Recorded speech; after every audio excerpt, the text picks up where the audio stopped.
C'est une parabole de fils perdu dans le pays des Corsiqués. Donc on commence par le verset 11. Celui qui a trouvé béni au nom de Jésus. Il leur dit aussi, un homme avait 2 fils. Et le plus jeune dit à son père, mon père, donne-moi la part de bien qui m'appartient. Et il leur partagea ses biens. Et peu de jours après, le plus jeune fils ayant tout ramassé, partit pour un pays éloigné, il dissipa son bien au moment de la Alléluia. Parce que quand je viens d'arriver là, parti pour un pays éloigné, celui un peu éloigné. Je peux continuer.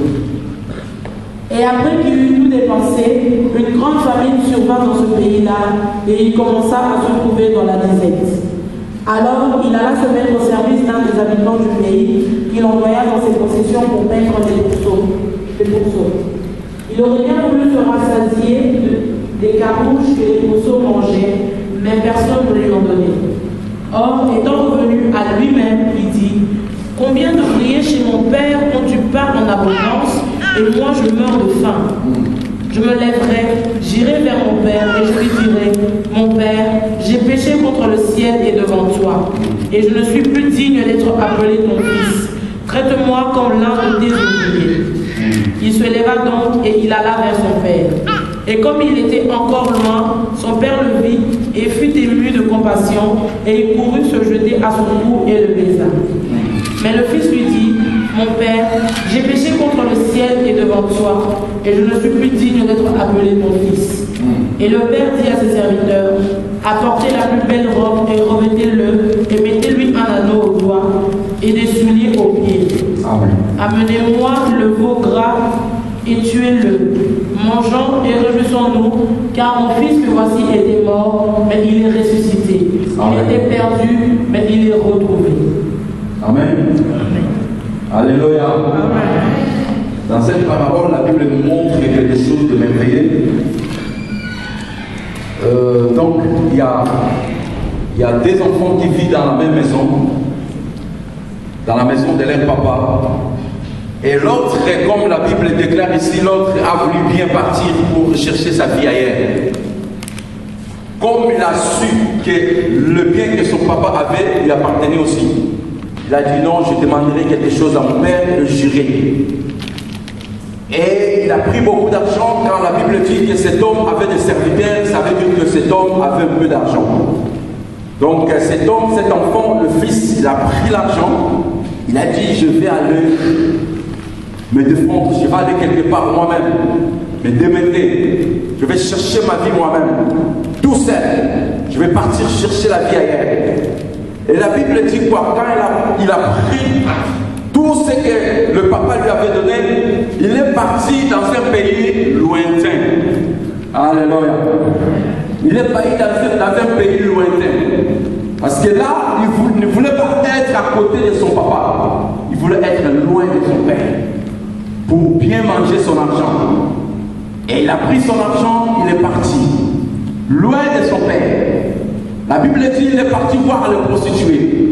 Il est parti voir tout le monde. Il a tout dissipé. Il a tout dissipé. Il a pris son argent. Il est allé faire des désordres avec les prostituées. Voir de gens, je ne sais pas quoi. Mais il a tout fini son argent. Alléluia. Il a fini tout son argent. Et quand il a fini tout son argent, maintenant, il a dit maintenant je vais me démerder encore. Je vais chercher quelque chose. Je vais aller chercher du boulot. Et il est parti chercher le boulot. Et le boulot là, il gardait le bousseau. Et la Bible dit, malgré cela, malgré qu'il avait cherché le boulot, mais il n'avait pas à manger. Alléluia. Il n'avait pas à manger, mais il mangeait seulement la nourriture qu'on donnait au bousseau. Amen.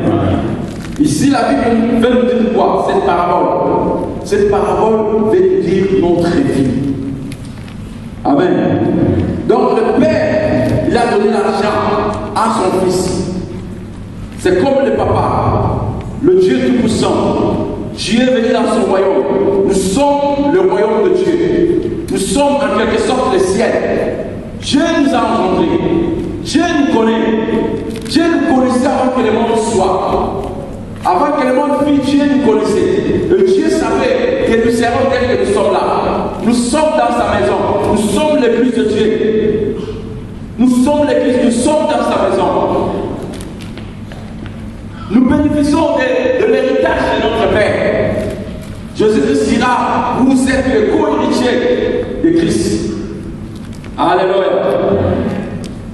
Nous allons prendre encore Marc, toujours dans Luc 24, verset 13. Après, nous allons revenir ici.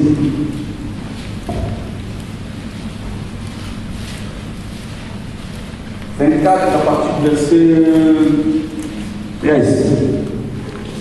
Or, voici, deux d'entre eux étaient ce jour-là en chemin pour aller dans un village nommé Jérusalem. Éloigné de Jérusalem de façon digitale. Et ils s'entraînaient ensemble de toutes ces choses qui étaient arrivées. Et il arriva que, comme ils s'entretenaient et discutaient entre eux, Jésus lui-même s'approcha et se mit à marcher avec eux. Mais leurs yeux étaient retenus de sorte qu'ils ne le reconnaissaient pas. Et il leur dit, quels sont ces discours que vous tenez ensemble en marchant? Et pourquoi êtes-vous tout tristes? Et l'un d'eux, nommé Cléopas, lui répondit et lui dit, es-tu le seul étranger dans Jérusalem qui ne sache pas les choses qui s'y sont passées ces jours-ci? Et il leur dit, lesquelles? Ils répondirent, celles concernant Jésus de Nazareth, qui était un prophète puissant en œuvre et en parole devant Dieu et devant tout le peuple. Et comment les principaux prêtres et nos magistrats l'ont livré pour être condamné à mort et l'ont crucifié. Amen. Amen. Et si nous voyons encore Les disciples étaient dans Jérusalem, mais ils s'éloignaient de Jérusalem. Alléluia. Amen. La Bible dit au verset 13, or voici entre eux, ces jours-là en chemin pour aller à un village nommé Emmaüs, éloigné de Jérusalem. Et nous savons que Jérusalem, c'était la maison de Dieu. Alléluia. Parce que tout le monde venait à Jérusalem pour demander pardon. Et c'est là qu'il y avait des sacrificateurs. Chaque fois, les gens venaient à Jérusalem avec leurs brebis pour demander le pardon aux sacrificateurs. Et les sacrificateurs entraient dans le temple une fois par an. Alléluia. Donc, Jérusalem, c'était la cité de Dieu. Quand les gens venaient à Jérusalem, c'était pour voir la face de Dieu. Mais maintenant, ici, nous voyons ces hommes quitter Jérusalem. Ils partaient dans un pays lointain. Alléluia. Ici, c'était un village qui s'appelait Emmaüs. C'était loin de Jérusalem. Alléluia. Ce village était loin de Jérusalem.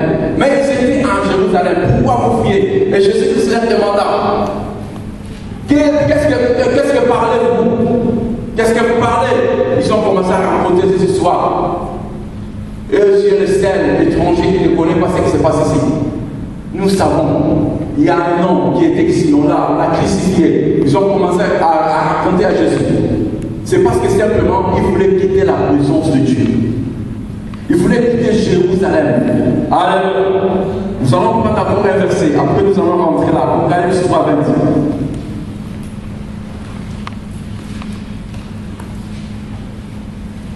Que Dieu soit loué. Apocalypse 3, 20, verset 20.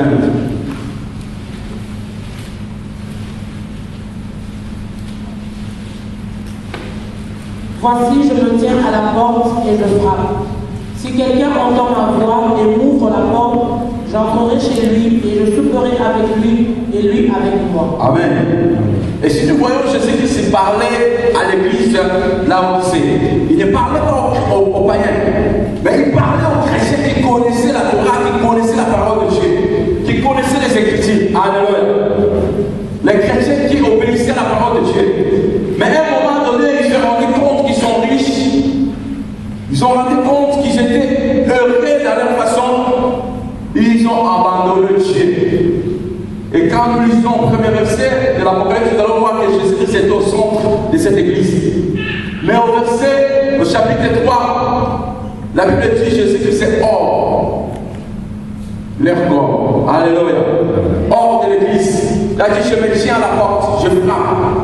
Si quelqu'un entend ma voix, il ouvre, j'entrerai chez lui et je souperai avec lui. Alléluia. Jésus-Christ se tient hors des enfants de Dieu, hors de la maison, hors de l'église, quand les enfants eux-mêmes cherchent maintenant leur Père. Alléluia. Quand les enfants maintenant cherchent leur Père eux-mêmes, là Jésus-Christ il se tient maintenant en dehors de ton corps, en dehors de l'église. Alléluia. Nous allons prendre encore un autre verset. 1 Jean 2, 15.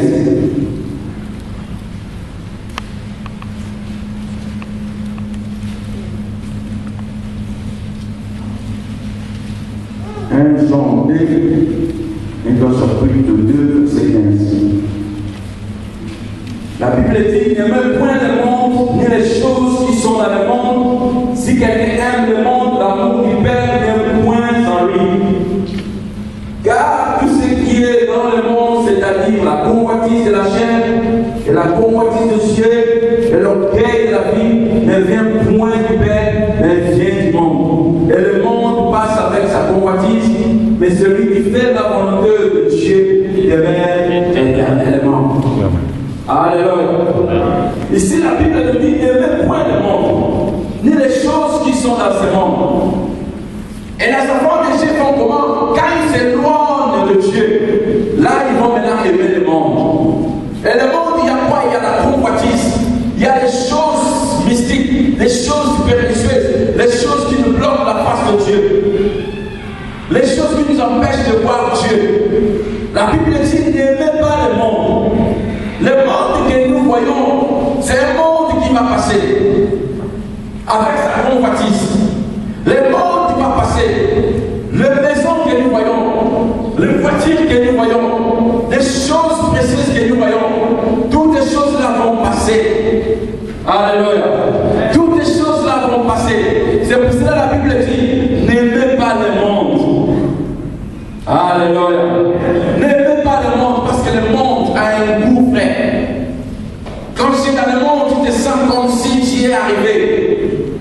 Tu t'habilles, tu dis, bon, je vais aller rester quelque part. Je vais aller prendre un verre. Je vis, j'ai l'argent, j'ai la voiture, j'ai la maison. Ça, c'est le monde. Alléluia. La Bible dit, n'aimez pas le monde.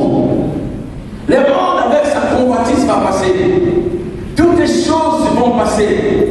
Mais la parole de Jésus-Christ ne passera jamais. Alléluia. La parole de Jésus reste la même.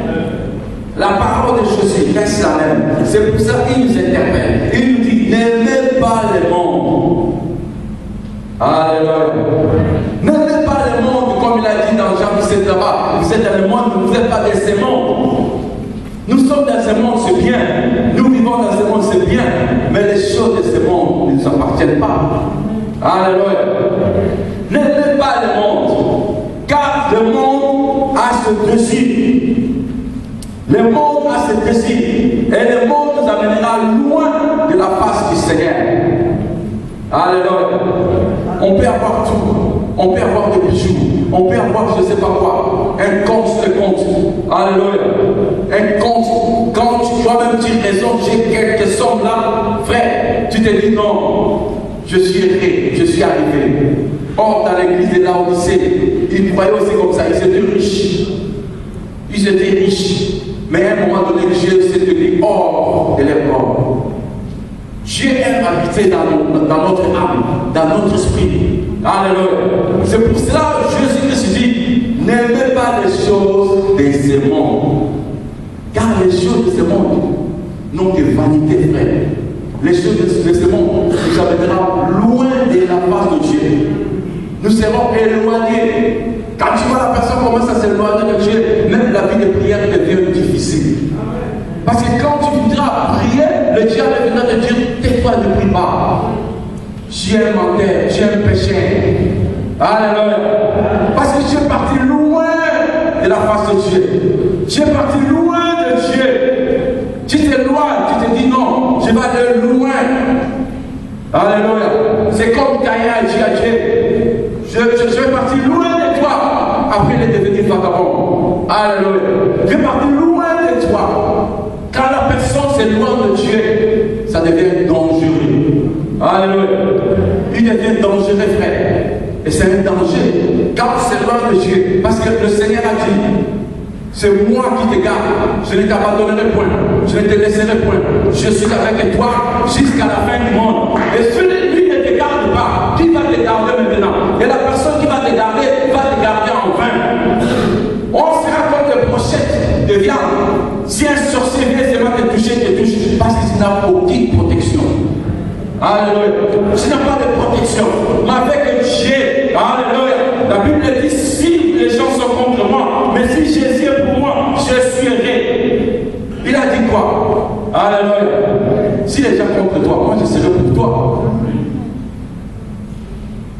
Frère, même si tous les gens te critiquent, même si tous les gens sont derrière toi pour parler de mauvaises choses, frère, mais si toi tu es avec Dieu, continue le chemin. Ne t'éloigne pas du Seigneur. Alléluia. Ne t'éloigne pas de Dieu. Cet enfant s'éloigne de Dieu, de son Père, à l'image de Dieu. S'est éloigné. Il est parti loin de son Père. Le parti a commencé maintenant à faire un mauvais travail. Un mauvais travail, commence à manger la nourriture de Rousseau. Mais, alléluia, mais un jour, il s'est souvenu de son Père. C'est pour cela, frère, ne te laisse pas m'immiser. Même si tu es comment, même si tu es dans le péché, frère, si tu ne connaissais pas le Seigneur, et maintenant le Seigneur t'interpelle. Tu t'es éloigné de Dieu. Même si tu t'es éloigné de Dieu, mais laisse-moi te dire que Jésus-Christ n'est pas là pour te condamner. Jésus-Christ veut ta vie. Jésus-Christ veut te sauver. Jésus-Christ veut me sauver. Alléluia. Même si on était éloigné de Dieu, frère, mais le Seigneur, comme il est fidèle, son amour est immense, son amour, même les eaux de la terre ne peuvent pas contenir son amour, frère. Alléluia. Frère, c'est un Dieu d'amour. Les frères nous ont parlé de l'amour. Frère, c'est un Dieu d'amour.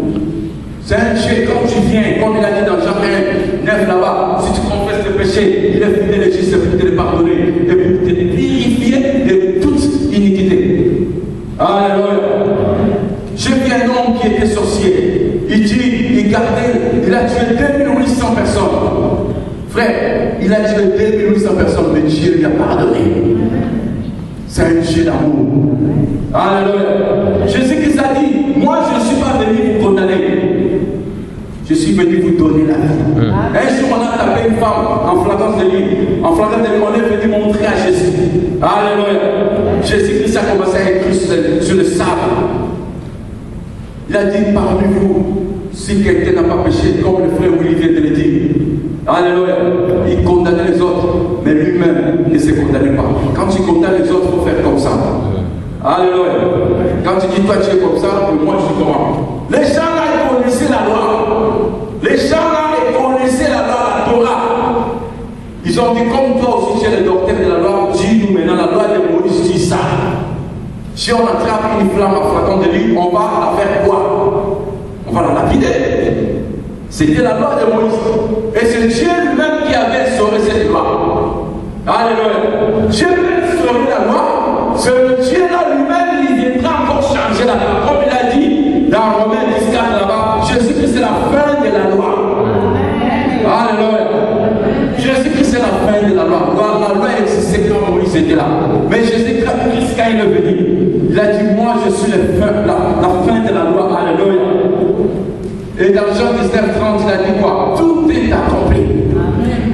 Jésus-Christ a tout accompli à la croix. Alléluia. Il a tout accompli. Cet enfant frère est parti. Il s'est souvenu. Il a dit, combien de mercenaires, combien de gens mangent dans la maison de mon père?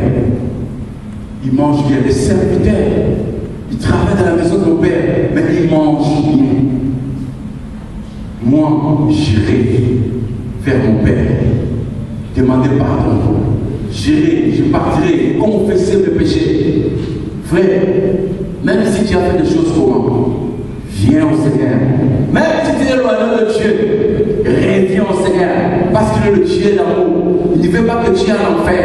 L'enfer là-bas, c'est le crissement dedans. Il y a le feu, frère. Souviens-toi quand tu te brûles un peu avec le petit feu. Comment ça te fait mal? Tu te brûles comme ça, tu cries, oh, tu prends directement l'huile, tu mets pour que tu te sens plus mal. Mais là-bas, ça sera dans l'éternité d'éternité. On sait, frère, on va se brûler là si on n'aime pas les Seigneurs, frère. La vérité, n'aimez pas les choses de ce monde. Et la personne qui n'aime les choses de ce monde, il sera ennemi de Dieu. Frère, quand tu deviens ennemi de Dieu, tu deviens qui? Vagabond. Alléluia. Quand je m'éloigne de Jérusalem, quand je m'éloigne de la maison de mon Père, quand je m'éloigne de la présence de Dieu, frère, je deviens une autre personne. Et l'amour du Père n'a pas sur moi. Alléluia. C'est parce que j'ai changé le camp. Parce qu'il y a des royaumes dans ce monde. Il y a le royaume de Dieu et le royaume de Satan. Satan aussi a son royaume. Quand les gens vont dans des boîtes de nuit là-bas, ils vont pour aller faire l'évangélisation. La campagne d'évangélisation avec le diable. Parce qu'il y a des démons qui dansent là. Alléluia. Ça, c'est la campagne d'évangélisation. Les croissades, les grands croissades, des concerts, des Beyoncé. Frère, il y a des grands croissades, des Beyoncé, des gens de ce monde. Le diable lui-même est là, danse avec les gens. Alléluia. Moi, quand le Seigneur m'a délivré de la musique, frère. J'ai écouté la musique. Mais les jours où j'ai compris que la musique là venait du diable, que la musique là me rend fou, la musique là m'éloigne de la face du Seigneur, m'éloigne de Jérusalem, m'éloigne de la maison de mon Père. Frère, je prie tout ce que j'avais contre la musique. Je suis parti, je dis, je donne à quelqu'un, lui aussi va s'essuyer, je veux prier cela. Alléluia. Et quand je fais cet acte, je priais. Il y a un musicien congolais, il s'appelle Gilles Piana. Je l'aime beaucoup, frère. Mais il y a des Saint-Esprit va entrer en toi, sans le savoir. Il y a un esprit, on m'a dit que tu es délivré de l'esprit de Jibé. Ah bon? Alléluia. C'est pour ça que même dans un couple, quand vous êtes ensemble, les gens diront, mais vous parlez la même chose. C'est parce que vous êtes un. Quand tu aimes la personne, même ici, même dans la prédication, même les hommes de Dieu, quand tu ne l'aimes pas, la chose qu'il a, ça n'entrera pas en toi. Alléluia.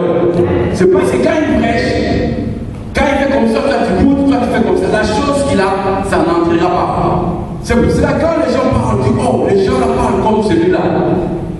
C'est parce qu'il aime.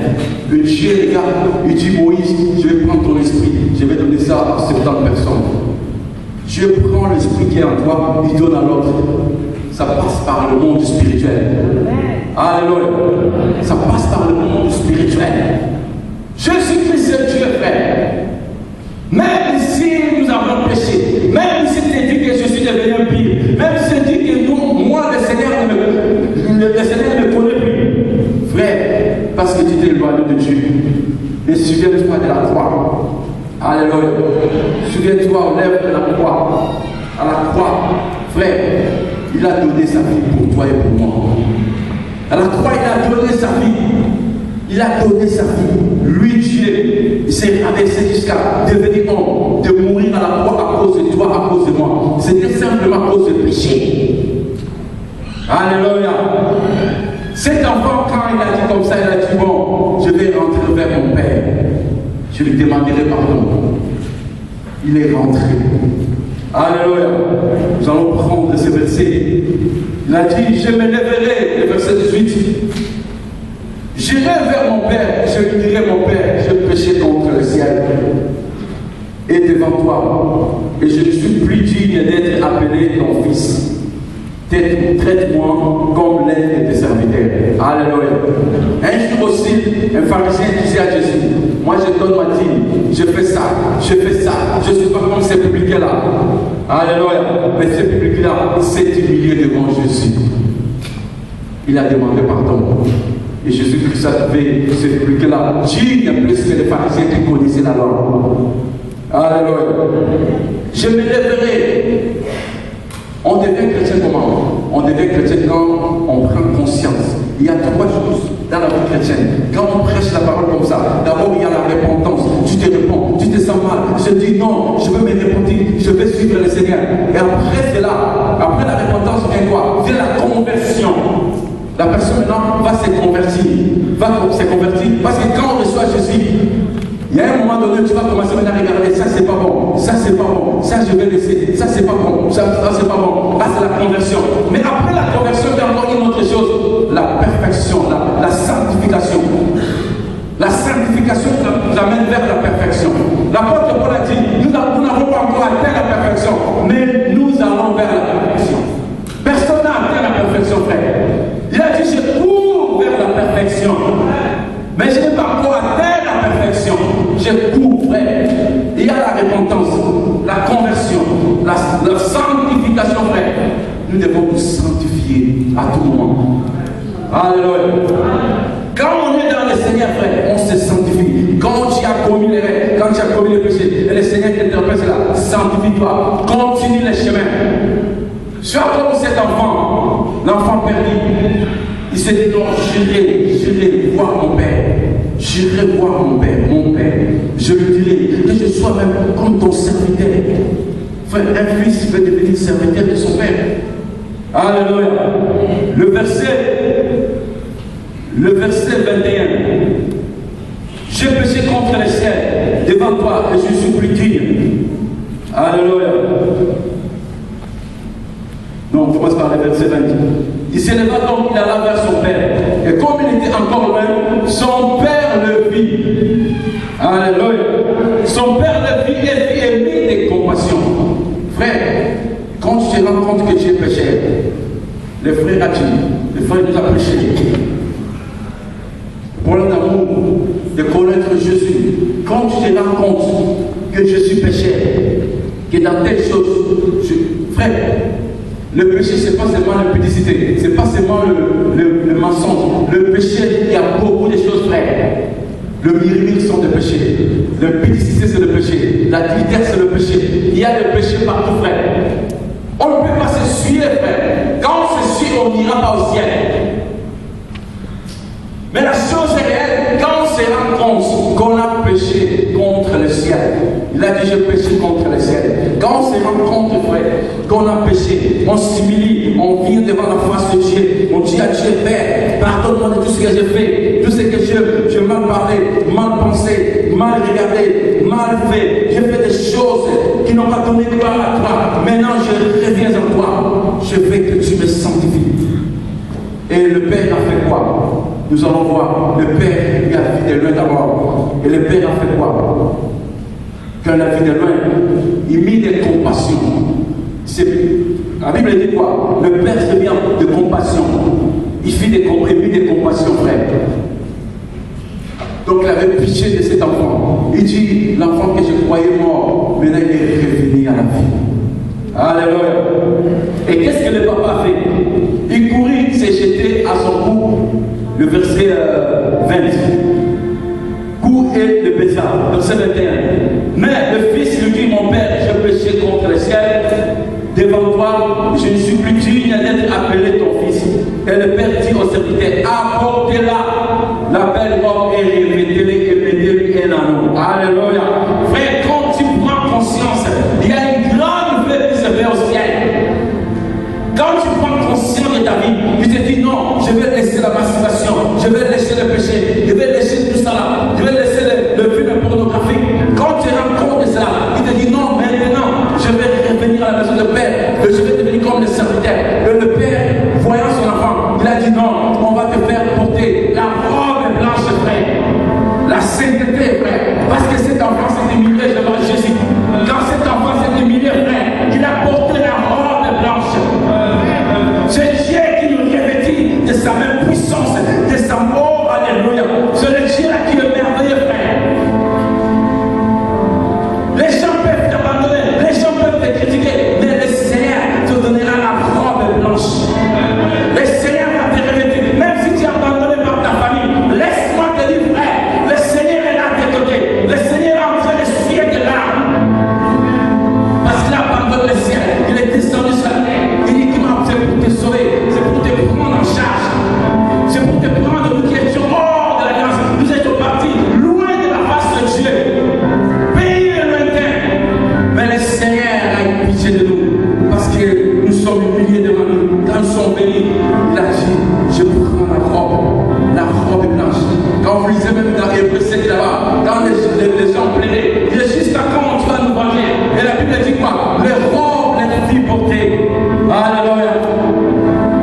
Ils ont porté des robes blanches. Et le fils qui était là, il ne savait pas l'autre fils. Il ne savait pas que les droits de son père, c'était aussi pour lui. Les droits là lui appartenaient aussi. Mais il était ignorant. Peut-être aussi nous sommes dans la maison de notre Père. Nous sommes en Jésus-Christ comme il le déclare. Ce n'est plus toi qui vis, mais c'est Christ qui vit en toi. Mais tu ne sais pas ta valeur. Frère, laisse-moi te dire que tu es une princesse de Dieu. Laisse-moi te dire que tu es le royaume de Dieu. Quand Jésus-Christ habite en toi, frère, il y a un grand gouvernement qui marche avec toi. Quand tu marches pas la tête en bas, mais la tête est haute. Parce qu'il y a la puissance en haut. Alléluia. Quand les sorciers te voient, frère, ils voient la présence de Dieu. Quand les sorciers te voient, ils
de son père. Il était parti pour un frère. Même si tu es parti de la face de Dieu, aujourd'hui, n'endurcis pas ton cœur. N'endurcis pas ton cœur. Reviens à Jésus-Christ. Il est le Dieu d'amour. Il va t'accueillir encore entre ses mains. Parce qu'il est merveilleux. Il a abandonné les siens et est venu pour mourir.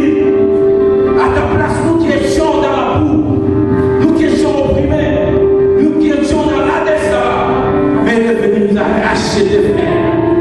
Alléluia. Il nous a rachetés. Frère, je te dis, la manière dont tu es venu aujourd'hui, ce n'est pas la manière dont tu rentreras chez toi. Tu seras totalement délivré. Même s'il y a des sorciers, frère, il faut se convertir. Même s'il y a la maladie, frère, même s'il y a des choses, oh, la chata, la coloche, même s'il y a des choses, frère, qui te bloquent de ne pas voir la main de Dieu, mais laisse-moi te dire aujourd'hui, tu seras délivré au nom de Jésus-Christ de Nazareth, au nom de Yeshua Mashiach. Oh, la chata, le Fils est ici, la gloire de Dieu est là, frère, la gloire de Dieu est là, frère. Oh, chata, la gloire de Dieu, chita, la chata. Oh, la chata, frère, les anges sont là, parmi nous, les anges sont là. Chita, la chata. Frère, tu vas voir quelque chose dans ta vie, dans ton corps. Tu vas sentir la chaleur dans ton corps, la chaleur dans ton corps. Il y a quelque chose de merveilleux qui va passer dans ton corps. Chita, la chata. Les gens t'ont critiqué, les gens t'ont amené loin de Jérusalem. Mais laisse-moi te dire aujourd'hui, tu verras la main de Dieu. Aujourd'hui, tu verras la main de Dieu. Même si on te dit tu n'as pas d'enfant, même si on te dit, voilà, tu ne vas pas rester dans ta vie, voilà, tu ne vas pas servir le Seigneur. Mais laisse-moi te dire, frère, tu auras la vie de Dieu. Tu auras la vie de Dieu. La vie de Dieu est en toi. Le royaume de Dieu est chez toi. Le royaume de Dieu est en nous. Oh, la vachanda, la vacanda, la vacanda. Oh, la vachanda, la vacanda, le colo. Oh, la vachanda, la vacanda, le colo. Il y a la présence de Dieu, frère.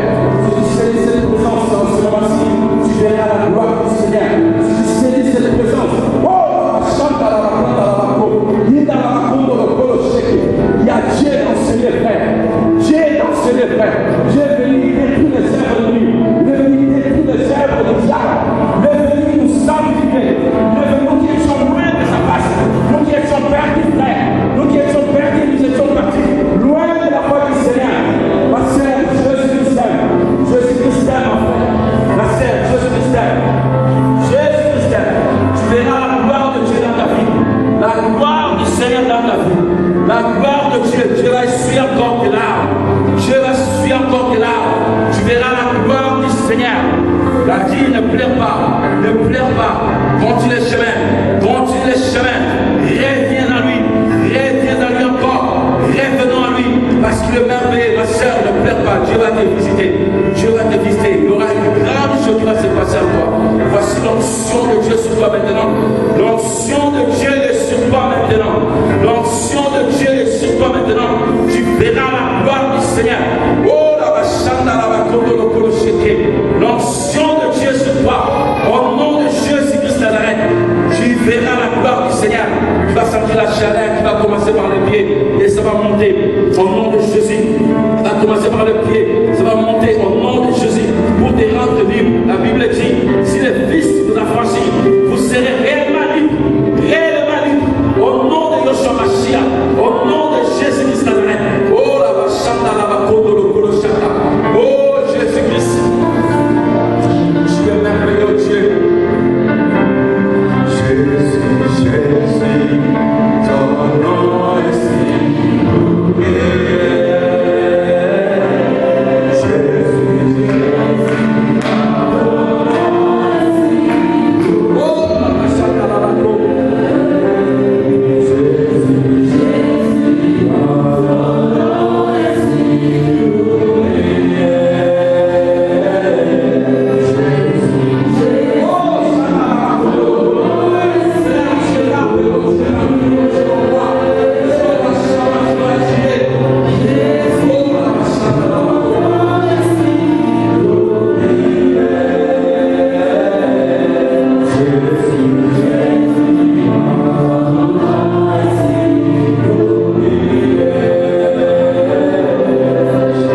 maintenant. Au nom de Yoshua Mashiach, au nom de Yoshua Mashiach, tu partiras loin, mais tu prophétiseras, tu prêcheras partout. Dans le lit, tu feras des évangélisations, tu prêcheras partout. Au nom de Jésus, l'onction de Jésus toi, l'onction de Jésus toi, au nom de Yoshua, au nom de Jésus-Christ Nazareth. Merci au Dieu, merci, alléluia, gloire à la Père. Oh, Shakala, oh, Shakala.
chef depuis des années. Tu lâches le corps maintenant. Toi, esprit de mari de lui. Tu lâches le corps maintenant. C'est un ordre que je donne. Tu sors au nom de Jésus. Tu lâches maintenant. Tu lâches. Tu lâches par la puissance de Jésus. Tu lâches au nom de Yeshua. Tu lâches au nom de Jésus. Tu lâches. Toi, esprit de mort. Tu lâches au nom de Jésus. L'esprit de mort, tu lâches le frère. Tu lâches le frère au nom de Jésus. Tu lâches l'esprit de folie. Je le libère maintenant au nom de Jésus. Au nom de Jésus. Jésus s'appelle le prix. Oui, il a coulé son nom de sang. Oui, pour ce frère. Que tu sois baptisé par l'esprit de Dieu. Qu'il soit sauvé au nom de Joshua Mashiach. Au nom de Jésus. Oh, la gloire de Dieu, la gloire de Dieu. Oh,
Jésus, Dieu.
Tu vas dormir calmement et tu ne verras pas la main du diable dans ta vie. la main de Dieu. Alléluia.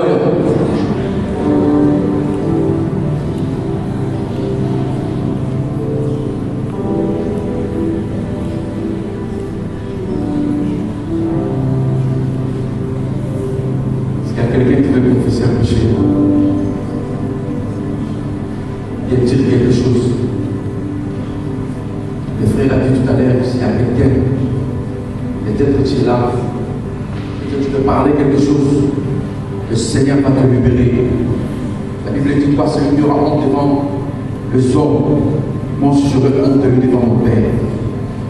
Jésus-Christ fait que tu parles de ce qui te dérange, de ce qui te dérange, pour que tu reçois la guérison totale. Il y a des choses aussi que tu vas parler publiquement. Tu vas dire, moi je fais ça. Je vais être en Christ. Je vais m'abandonner à lui. Je vais être à ce Dieu. Si tu es là, ma sœur, ne sors pas vers ça. Parce qu'il y a certains, après